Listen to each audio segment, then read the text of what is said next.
Maya was 17 when her parents left for the weekend, leaving her home alone for the first time. She had always loved having the house to herself. Movies, snacks, music blasting through her headphones. That Friday night, everything seemed normal, quiet, peaceful, and safe. Around 9:30 p.m., she heard a faint tapping at the front door. At first, she thought it was just the wind or a branch brushing the porch. But then the tapping came again, more deliberate this time. Tap, tap, tap. Her dog growled low in the living room, ears perked. Maya's stomach sank. Cautiously, she approached the door and peered through the peephole. Nobody was there, just the dark porch, illuminated only by the dim light above the front steps. She exhaled shakily and told herself it must be her imagination. A few minutes later, the tapping returned, louder this time, accompanied by a soft scraping sound along the doorframe. Panic gripped her. She locked every door in the house and grabbed her phone to call 911. The operator's calm voice instructed her to stay inside and wait for help. Minutes passed, like hours. Maya heard footsteps on the porch. They were heavy, slow, and deliberate. She could see shadows moving through the frosted glass panels of the door. Her heart raced. Every instinct screamed at her that she wasn't imagining this. Suddenly, a muffled voice whispered from the other side of the door. "Maya, I know you're home alone." The blood drained from her face. She had never given anyone outside her house her name. She crouched behind the couch, holding her dog tightly, listening as the voice fell silent. The footsteps moved away, only to return a few minutes later. This time, she heard scratching, as if fingernails were dragging along the wood. Her hands trembled as she dialed her parents, explaining between shaky breaths that someone was outside her house. Her parents reassured her that help was on the way. When the police arrived, the figure was gone. They found no footprints, no signs of forced entry, and no indication that anyone had been on the property. Yet, Maya knew the stranger had been there. She could feel the memory of those heavy footsteps, the soft whisper, and the deliberate scratching lingering in the air. That night left a permanent mark. Maya installed cameras, motion sensors, and triple-checked every door before going to bed. Even after her parents returned, she never stayed home alone again. Every little sound, floorboards creaking, wind brushing against the windows, made her jump. Maya later admitted that the scariest part wasn't just the presence outside. It was the knowledge that someone had known she was alone, had lingered without being seen, and could have returned at any moment. The house felt familiar, safe. But that night proved how fragile that illusion was.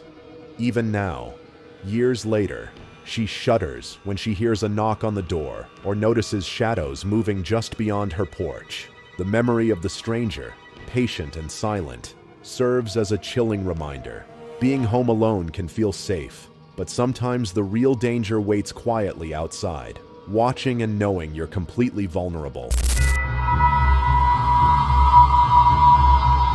Mia had always been independent, but the night she decided to stay home alone would teach her just how vulnerable that independence could be. Her parents had gone out to a dinner party, leaving the house to her. It was a quiet Saturday, perfect for binge-watching her favorite series and indulging in snacks. The house creaked occasionally, a familiar sound she had ignored countless times before. Around 10 p.m., she was in the kitchen, reaching for a bottle of water, when she heard a faint echo from the hallway. At first, she thought it was the wind rattling the door frame, but the sound repeated, soft footsteps, distinct and deliberate, moving slowly from one end of the hall to the other. Mia froze, staring into the dim hallway. The echo wasn't natural. It didn't match the rhythm of the storm outside or the settling of the house. Heart racing, she called out, "Hello?" The only answer was silence, and the faint scraping of what sounded like fingernails along the floor. She grabbed her phone and dialed 911, whispering her address and explaining the situation. The dispatcher's calm voice told her to stay put, lock all doors, and wait. Minutes passed like hours. The footsteps stopped abruptly, only to resume, closer this time, coming from the staircase that led to the second floor. Mia's dog, usually curled up quietly, began growling, pacing back and forth nervously. Her instinct told her that someone or something was in the house, patient, aware, and watching. Suddenly, a loud thump echoed from the hallway outside her bedroom. She froze, clutching her dog, imagining the figure she could not see. Then came a whisper, soft but unmistakable. "Mia." Her blood ran cold. No one in the house should have known her name. The police arrived within minutes, sirens cutting through the night. When they searched the house, they found no sign of forced entry, no footprints, and no intruder. But Mia knew what she had heard was real. The echo of those deliberate footsteps, the whispered name, and the thump in the hallway had all been unmistakable. For weeks after, Mia couldn't stay home alone. Every creak of the floor, every gust of wind against the windows reminded her of that night. She installed cameras, double-checked locks, and slept with lights on. Yet, she could not shake the chilling awareness that someone had been inside, or had been close enough to know she was alone, and that their presence lingered in the air long after they were gone. The night taught her a terrifying lesson. Being home alone doesn't guarantee safety. Sometimes the most frightening presence is the one you cannot see, the one that moves silently, knowing exactly where you are and what you're doing. Mia would never forget the echo of that night, a haunting reminder that home is not always the sanctuary we believe it to be. Nina had always been curious about the old attic in her house. It was dusty, filled with boxes from previous generations, and locked most of the time. One evening, while home alone, she decided to finally investigate. The storm outside was fierce, rain hammering the windows, wind rattling the shutters. She felt an odd thrill, a mix of excitement and nervousness. With a flashlight in hand, she carefully opened the attic door. It creaked loudly, echoing through the silent house. She climbed the narrow staircase slowly, shining the light across old furniture and dusty boxes. For a while it seemed harmless, just old memories and forgotten belongings. Then she heard it, a soft, deliberate creak from behind one of the boxes. Nina froze, holding her breath. "Hello?" she whispered. No answer. Only the sound of the storm outside. She rationalized it was just the old house shifting, maybe the wind pushing something. She moved forward, shining the light toward the corner of the attic, and that's when she saw it. A shadow, taller than her, stretching along the far wall. Her heart slammed in her chest. She stepped back, tripping over a loose floorboard. The shadow seemed to flicker, as if it had moved closer, even though she hadn't seen anyone enter. Her dog, normally calm, barked ferociously from below the stairs. Nina's stomach churned. The footsteps began, soft, slow, deliberate, pacing back and forth across the attic floor. They didn't match her own movements. They were heavier, more purposeful. It was clear someone or something was up there with her. Panic set in. She grabbed her phone, dialing 911 with trembling hands. Whispering to the dispatcher, she explained that she was home alone and someone was in her attic. She stayed frozen, listening as the footsteps continued, now moving closer to the attic stairs. Every creak of the floorboards made her flinch, imagining a figure lurking just beyond the light. Suddenly, a loud thump echoed, like a box had fallen over on its own. Nina screamed, and her flashlight flickered. The shadow seemed to shift again, just at the edge of the beam. Her dog barked frantically from downstairs, scratching at the attic door as if trying to warn her. Minutes later, the police arrived. They searched every corner of the house, including the attic. There was no one there. No signs of forced entry, no footprints, no fingerprints. The only evidence of her terror were the boxes she had knocked over and the dog's frantic barking. Yet Nina knew what she had felt.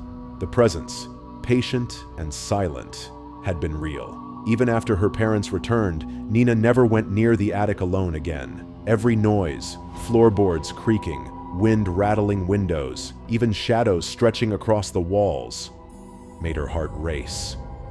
She installed motion sensors, extra locks and cameras, but the fear lingered. The attic became a symbol of a terrifying truth.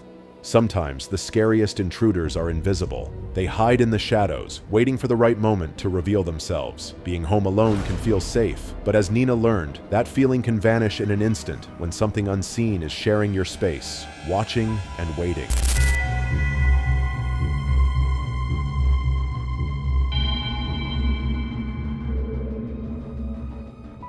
Jordan was 16 when his parents went away for the weekend, leaving him alone in the house for the first time. He had planned a relaxing evening, video games, snacks, and music blasting through his headphones. The house was quiet, almost too quiet, and he felt completely safe. Until the phone rang. At first he thought it was a wrong number. The call displayed no caller ID. He answered cautiously. "Hello?" he said. There was nothing but static, then a faint whisper of his own name. "Jordan." He froze. "Who is this?" The line went silent. Then the whisper came again, clearer this time. "I see you. Upstairs." Jordan's blood ran cold. He knew there was no one else in the house. He had checked earlier. Every door was locked. every window secured. He dropped the phone and ran to the living room to grab it again, checking the caller ID. Nothing. He tried to call his parents, but the line was dead. Suddenly, a creak from upstairs made him jump. Footsteps, slow, deliberate, and heavy, echoed across the wooden floors. The same sound he had heard in the whisper. His heart pounded as he realized the voice on the phone wasn't just a prank, it was a warning. He dialed 911, whispering as fast as he could, explaining that he was home alone and that someone, or something, was inside. The dispatcher told him to stay put, lock himself in a room, and wait. Jordan ran to his bedroom, locking the door behind him and holding the phone against his chest. His dog growled at the door, pressing himself against Jordan, sensing the tension. The footsteps upstairs stopped. Silence fell over the house, thick and suffocating. Then came a soft tapping coming from the ceiling. It moved from one end of the house to the other, like someone pacing directly above him. Jordan's breathing became rapid, his hands shaking. Every instinct screamed at him not to move. Minutes passed, each one stretching endlessly. Then, without warning, the lights flickered and went out, plunging the house into darkness. Jordan's phone screen illuminated just enough to see the shadows moving along the walls. And then, he heard it again. The whisper. Soft, but unmistakable. "I'm right behind you." The police arrived moments later. When they searched the house, they found nothing. No footprints, no forced entry, nothing that indicated someone had been inside. Yet Jordan knew what he had heard and felt had been real. Someone had been in the house with him, silent, patient, and waiting. Even after that night, Jordan never stayed home alone again. He installed cameras, motion sensors, and additional locks, but the fear never completely faded. Every creak of the house, every unexpected sound made him jump. The memory of the phone call, the whisper, and the footsteps upstairs stayed with him for years, a chilling reminder that sometimes the most terrifying intruder isn't seen, but felt. Jordan's story is a warning. Being home alone can feel safe, but the danger isn't always outside. Sometimes it's the presence you can't see, moving quietly through the house, watching, waiting, and reminding you that you're never truly alone. Lena was home alone on a chilly autumn evening. Her parents had gone out to visit relatives, leaving her to enjoy a quiet night with a book and her cat. The house was old, full of strange corners and shadows that always seemed to move when she wasn't looking. Around 10 p.m., she was reading in the living room when she noticed something strange. A shadow moved across the wall near the front window. She assumed it was the wind, or maybe the reflection of the streetlight outside. But when she glanced at the window, the movement seemed to come from inside the glass itself. Her cat hissed and bolted under the couch. Lena froze. That's when she saw it, a figure standing outside the window, except there shouldn't have been a window there. The window she was looking at had been sealed years ago, covered with wood and paint. Yet there it was, a dark silhouette staring in, completely still. Her heart raced. She backed away, grabbing her phone and dialing 911. The dispatcher instructed her to stay in a secure room and wait for help. Lena did exactly that, huddled in the bedroom with her cat trembling beside her. She could hear faint tapping on the sealed window. Tap, tap, tap. It was deliberate, slow, almost as if someone was testing the surface. Every instinct screamed that the figure outside knew she was alone and was aware of her every move. Minutes stretched endlessly. The tapping stopped. Lena risked a glance through the blinds, and the figure was gone, but the fear remained. She could feel eyes on her, even though she knew logically no one could be there. The house that had always felt safe now felt like a trap. When the police arrived, they found no signs of forced entry, no footprints, and no evidence of anyone being outside the house. The sealed window was intact, showing no cracks or disturbances. Yet Lena knew what she had seen. The figure had been there, watching her, patient and silent, waiting for a moment to act. After that night, Lena never stayed home alone again. She installed cameras and extra locks, and she constantly checked the corners of every room. Even with security measures, she couldn't shake the feeling that something or someone had been watching her, leaving behind an unshakable sense of dread. Lena's story is a chilling reminder. Sometimes the most terrifying presence isn't inside the house. It's the one that shouldn't exist at all, appearing where it logically can't, waiting and watching, reminding you that being home alone isn't always as safe as it seems. If you thought these stories were terrifying, remember, being home alone can make even the safest house feel unsafe. Shadows, footsteps, whispers, and eyes that watch from places they shouldn't. Sometimes the scariest things are the ones you can't see. If you want more real-life horror stories that will keep you up at night, make sure to subscribe to Creepy McGee and turn on the notification bell, because you never know what might be lurking in the dark while you're home alone.